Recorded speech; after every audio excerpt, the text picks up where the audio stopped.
উত্তর চব্বিশ পরগনা জেলা সদর বারাসাত রাজনৈতিক মানচিত্রেও এই আসনের গুরুত্ব কতটা জানেন তৃণমূল নেত্রীও।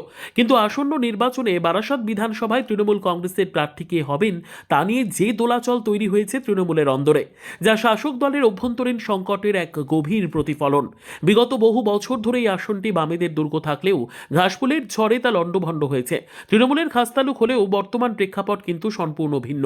দেখা গেছে 2011 সালে বামেদের শক্ত ঘাঁটিতে ধস নামাতে তৃণমূল ব্যবহার করেছিল সেলিব্রিটি গ্ল্যামারকে। রূপলী পর্দার নায়ককে সামনে রেখে জয় ছিনিয়ে আনা সহজ হলেও দীর্ঘমেয়াদে তার ফল হয়েছে মারাত্মক। তারকা প্রার্থী চিরঞ্জিতকে 3বার দুহাত ভরে আশীর্বাদ করলেও বারাসাতবাসী যেন আজ অভিভাবকহীনতার যন্ত্রণায় ভুগছেন। বিধায়কের অনুপস্থিতি এবং অরাজনৈতিক ব্যক্তিত্বের কারণে সাধারণ মানুষের পাহাড় প্রমাণ ক্ষোভ জমা হয়েছে।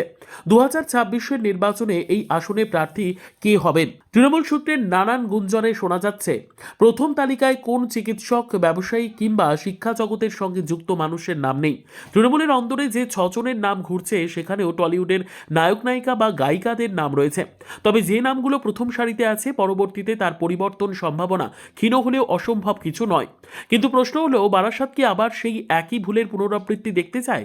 রাজনৈতিক বিশ্লেষকরা বলছেন, বারাসাতে তৃণমূলের অন্যতম বড় সমস্যা হলো নেতায় নেতায় দূরত্ব। এখানে প্রায় অনেক নেতাই নিজেকে বিধায়ক হওয়ার যোগ্য মনে করেন, ফলে স্থানীয় কাউকে প্রার্থী করলে অন্য গোষ্ঠী তাকে হারানোর জন্য তলে তলে বিরোধীদের মদত দিতে পারে।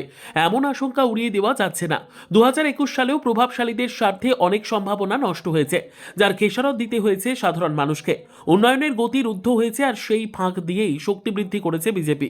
এখন প্রশ্ন হলো, জয়ের ধারা বজায় রাখতে বারাসাতের জন্য কোন পথে হাঁটবে তৃণমূল? আসলে বারাসাত ধরে রেখা তৃণমূলের কাছে এখন সম্মান রক্ষার লড়াই।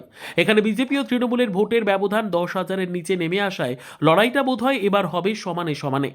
এই পরিস্থিতিতে তৃণমূলকে জিততে হলে তৃণমূলকে হয়তো সেলিব্রিটি বা বহিরাগত তকমা ঝেড়ে ফেলে বারাসাতের ভূমিপুত্র বা স্থানীয় গ্রহণযোগ্য ব্যক্তিত্বকে গুরুত্ব দিতে হবে।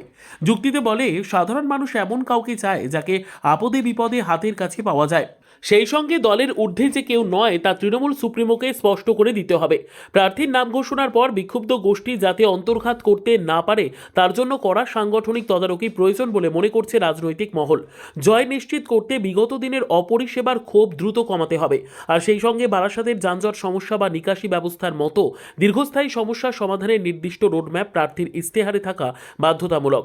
কানাঘুষোতে শোনা যাচ্ছে, তৃণমূলের নিচুতলার কর্মীরা এবার সেলিব্রিটিদের ঝান্ডা বইতে নারাজ, ফলে তাদের আবেগটাও বুঝতে হবে দলকে। এইসব মিলিয়ে বারাসাত আজ এক সন্ধিক্ষণে দাঁড়িয়ে। আগামী 7 থেকে 10 দিনের মধ্যেই হয়তো বারাসাতের রাজনৈতিক ভবিষ্যতের ভাগ্যলিপি নির্ধারিত করা হতে পারে। গ্ল্যামারের মরিচিকা নাকি মাটির টান, তৃণমূল নেত্রী কোন দিকে শিলমোহর দেবেন তার উপরেই নির্ভর করছে এই বিধানসভার উন্নয়ন ও রাজনৈতিক ভারসাম্য। Bureau report, digital news Bangla.